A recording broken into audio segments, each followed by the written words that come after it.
Hello guys, तो आज की वीडियो में हम देखेंगे बेस थ्योरम का प्रूफ। बेस थ्योरम के लिए हमने कंडीशनल प्रोबेबिलिटी ऑलरेडी पढ़ ली थी, तो उसका प्रूफ देखते हैं। तो conditional probability of A given by B होती है the probability of A intersection of B divided by marginal probability of B. इसको हम मार्जिनल प्रोबेबिलिटी भी कहते हैं, नॉर्मल प्रोबेबिलिटी को। ये फॉर्मूला होता है कंडीशनल प्रोबेबिलिटी का। अब बेस थ्योरम का हमें प्रूफ देखना है, तो हम कैसे देखेंगे कि जो प्रोबेबिलिटी होती है वो एक कम्यूलेटिव होती है। कम्यूलेटिव मतलब ए इंटरसेक्शन बी या बी इंटरसेक्शन ए एक ही बात होती है। तो हम क्या लिख सकते हैं कि probability of A intersection of B is equal to probability of B intersection of A. ठीक है, ये दोनों की वैल्यू क्या होती है, इक्वल होती है। यहाँ से अब हम वैल्यूज़ निकालना चालू करेंगे। हम प्रोबेबिलिटी ऑफ बी की वैल्यू निकालना चालू करते हैं। तो यहाँ पर जो वैल्यू आएगी वो आएगी probability of A intersection B equal to conditional probability of A given by B multiply by probability of B.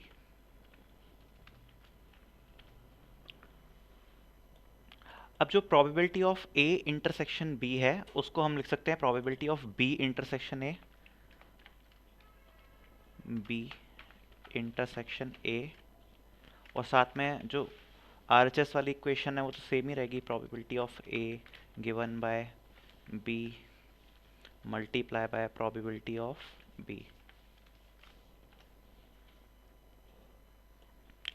अब probability of B intersection A, इसकी वैल्यू क्या होगी, ये हमें वैल्यू निकालनी पड़ेगी। तो इसकी जो वैल्यू हम यहाँ पे जो इसको हमने रिप्लेस करेंगे तो ये आ जाएगी प्रोबेबिलिटी ऑफ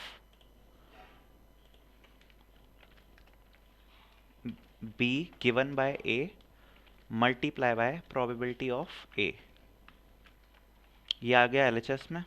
आरएचएस में आ जाएगा probability of A given B multiply by probability of B. अब हमें किसकी वैल्यू निकालनी थी, हमें जो वैल्यू निकालनी थी हमें निकालनी थी probability of A given by B की।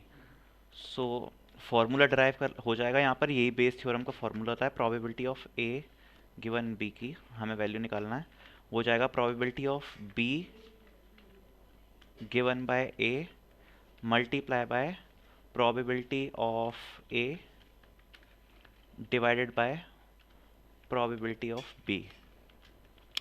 ये जो फॉर्मूला निकल के आया ये आया है बेस थ्योरम का, प्रोबेबिलिटी की बेस थ्योरम का। और इस थ्योरम का यूज़ करके हम टेक्स्ट क्लासिफिकेशन में यूज़ कर सकते हैं।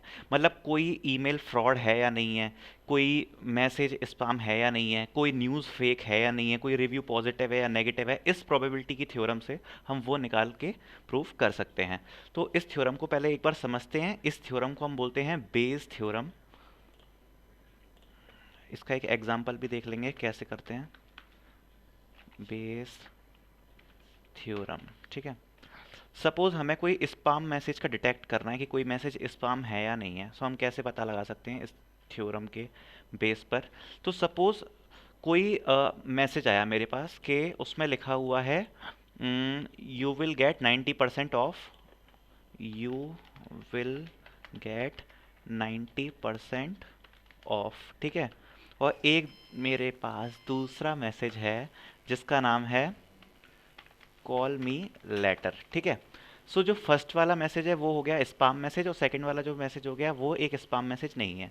अब अगर मुझे इसको डिटेक्ट करना है कि ये मैसेज जो है वो एक स्पैम मैसेज है, तो मैं दो क्लास में दे सकता हूँ। स्पैम मैसेज को मैंने क्लास दे दिया क्लासिफिकेशन में 1, और जो नॉन स्पैम मैसेज है उसको मैंने क्लासिफिकेशन में क्लास दे दिया 0। अब मैं इस थ्योरम को दो तरीके से लिख सकता हूँ। सपोज मैं ये जो क्लास है इसको मैं बोल रहा हूँ ए। ठीक है, और मेरा जो टोटल टोटल जो मेरा मैसेज है उसको मैं डिनोट कर रहा हूँ बी से। मैसेज क्या हो गया, वो हो गया बी से, और जो हमारी क्लास है उसको मैं ए से रिप्रेजेंट कर रहा हूँ। ठीक है, क्लास हो गया ए। मैं इसको दो तरीके से रिप्रेजेंट कर सकता हूँ। मैं लिखूंगा probability of A equals to 1 given by B, ठीक है। और जब मैं इसका फॉर्मूला दूंगा तो वो इसका जो भी फॉर्मूला निकल के आएगा वो फॉर्मूला किसके लिए होगा वो मैं एक्सप्लेन करता हूँ। कि कोई भी मैसेज हमारे पास है B, the message given is B is spam, जो ए की जो ए है वो बता रहा था हमें कि वो मैसेज स्पैम है या नहीं है। So the message given is B is spam given by the probability of P of A equal to 1 given by B.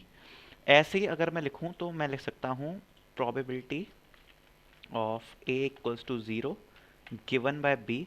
तो ये वाली जो प्रोबेबिलिटी होगी ये होगी कि हमारे पास मैसेज है बी और वो मैसेज स्पाम है या नहीं, उसकी जो प्रोबेबिलिटी निकल के आएगी वो आएगी इसमें। सो ऐसे हम डिटेक्ट कर लेते हैं, यही बेस थ्योरम का पूरा एक बेसिक है। और नेक्स्ट वीडियो में अब हम देखेंगे कि नाइव बेस क्लासीफायर क्या होता है।